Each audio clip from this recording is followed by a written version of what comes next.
16 नवंबर से मार्गशीर्ष मास का प्रारंभ हो चुका है और मार्गशीर्ष मास में मतलब अगहन के महीने में गुरुवार का बहुत महत्व होता है। इस महीने में जितने भी गुरुवार आते हैं उन सभी गुरुवारों में माँ लक्ष्मी की विशेष रूप से पूजा आराधना की जाती है। कहा जाता है मतलब पद्म पुराण में ऐसा वर्णन आता है कि जो भक्त इस दिन मतलब गुरुवार के दिन माँ लक्ष्मी की आराधना करते हैं, माता महालक्ष्मी उनके घर में स्थायी रूप से निवास करती हैं और इसलिए अगहन मास के जो गुरुवार होते हैं बहुत महत्वपूर्ण होते हैं। तो आज की वीडियो में मैं आपसे बात करने वाली हूँ कि साल 2024 में कितने गुरुवार आपको प्राप्त हो रहे हैं और अगहन मास के गुरुवार में माँ लक्ष्मी की पूजा आपको किस प्रकार से करना है। माता महालक्ष्मी की पूजा का महत्व क्या है, संपूर्ण पूजा विधि क्या है और कौन कौन सी सामग्रियों की आवश्यकता है, ये सारी जानकारी आपको आज की वीडियो में मिलने वाली है कि जो भक्त अगहन मास में गुरुवार के दिन माँ लक्ष्मी की आराधना करते हैं उनके घर में कभी भी गरीबी नहीं आती और माँ लक्ष्मी की कृपा सदैव उन पर बनी रहती है। तो नोट कर लीजिए सारी जानकारी और पूरे विधि विधान से इस बार अगहन मास में माँ लक्ष्मी की आराधना आपको जरूर करना है। और हाँ, वीडियो अच्छी लगे तो लाइक जरूर कीजिएगा। और अब सबसे पहले जानते हैं कि इस बार साल 2024 में कितने गुरुवार हमें प्राप्त हो रहे हैं और कब कब गुरुवार हमें करना है। तो देखिए 16 नवंबर से अगहन मास प्रारंभ हुआ है और पहला गुरुवार आपको प्राप्त हो रहा है 21 नवंबर को और अगहन मास का दूसरा गुरुवार 28 नवंबर को प्राप्त हो रहा है। तीसरा गुरुवार 5 दिसंबर को है और चौथा गुरुवार होगा 12 दिसंबर 2024 को। ठीक है, तो इस बार जो अगहन मास में गुरुवार है 4 गुरुवार हमें प्राप्त हो रहे हैं और ये चारों गुरुवार आपके लिए वरदान के समान है अगर आप इन चारों गुरुवारों में माँ लक्ष्मी की विशेष रूप से पूजा आराधना करते हैं। तो अब बात करते हैं पूजा की सामग्री की। तो देखिए सबसे पहली सामग्री आपको चाहिए नारियल, क्योंकि इस व्रत में नारियल की ही पूजा की जाती है माँ लक्ष्मी का स्वरूप मानकर कलश पर स्थापित करके। तो नारियल चाहिए पानी वाला, केला, सिंघाड़ा, आंवला, बेर, सीताफल मतलब जो भी ऋतुफल आपके पास उपलब्ध है वो चाहिए आपको। धान की बालियां इसमें अर्पित की जाती हैं, जो धान की बाली होती है वो अर्पित की जाती है। तो ये अगर आपको उपलब्ध हो जाए तो बड़ी अच्छी बात है और अगर आपको धान की बालियां ना मिले तो आप सिर्फ धान भी रख सकते हैं एक पात्र में करके। ठीक है। अच्छा, हरे आंवले चाहिए, पान का पत्ता, लौंग, इलायची, सुपारी और कपड़ा चाहिए चौकी पर बिछाने के लिए, टोकरी चाहिए। बाकी की सामग्री जैसे कि धूप, दीप, अक्षत पुष्प इत्यादि, मौली, हल्दी, ये सभी चीजें।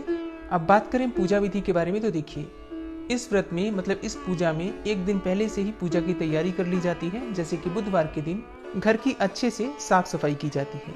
फिर शाम के समय, बुधवार की शाम के समय घर के मुख्य द्वार को गोबर से लीपा जाता है। अब देखिए हर जगह गोबर तो मिलता नहीं है, आप पानी से छींटे देकर या फिर पानी से मुख्य द्वार को अच्छे से धोकर साफ कर लीजिए। चावल का जो ऐपन होता है मतलब चावल के आटे का ऐपन बनाकर उसी ऐपन से घर के मुख्य द्वार से प्रारंभ करके और जहां पर आप पूजा की चौकी लगा रहे हैं वहां तक आपको माँ लक्ष्मी के पदचिन्ह बनाने होते हैं।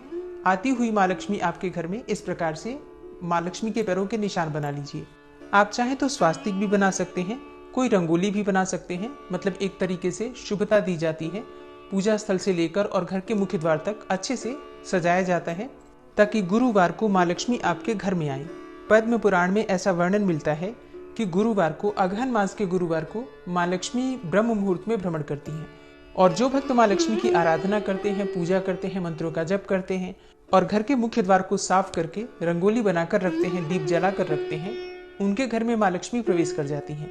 इसलिए आप सुबह सुबह ही मतलब वीरवार को, गुरुवार को सुबह सुबह उठकर स्नान कर लीजिए और स्नान करने के बाद पूजा आराधना प्रारंभ कर दीजिए। गुरुवार को सुबह उठकर आपको पूजा स्थल पर कलश की स्थापना करनी है। केले के पत्ते से, आंवले के पत्ते से और आम के पत्ते से तोरण सजाकर माँ लक्ष्मी की प्रतिमा को विराजित करना है एक चौकी पर। अच्छा, चौकी के लिए भी एक बहुत विशेष बात कही जाती है। कहा जाता है कि आंवले की लकड़ी से अगर चौकी बनती है, उस पर माँ लक्ष्मी को स्थापित किया जाता है तो माँ लक्ष्मी की कृपा बहुत जल्दी मिलती है।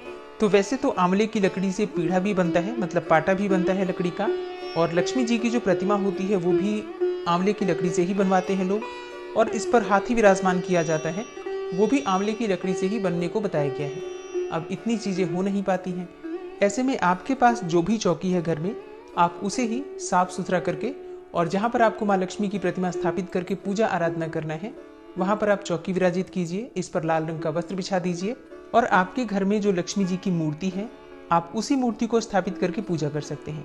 हाँ, इस व्रत में हाथी का भी बहुत महत्व होता है। मतलब हाथी, मिट्टी की हाथी या फिर लकड़ी का हाथी विराजमान करके, आप चाहें तो चांदी का हाथी भी ले सकते हैं।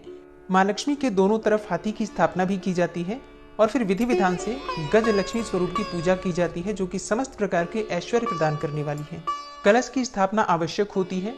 कलश पर नारियल रखकर और उसका श्रृंगार किया जाता है। एकदम बिल्कुल लक्ष्मी जी की तरह ही उस कलश को, नारियल को सजाया जाता है और षोडशोपचार विधि से माँ लक्ष्मी की पूजा की जाती है।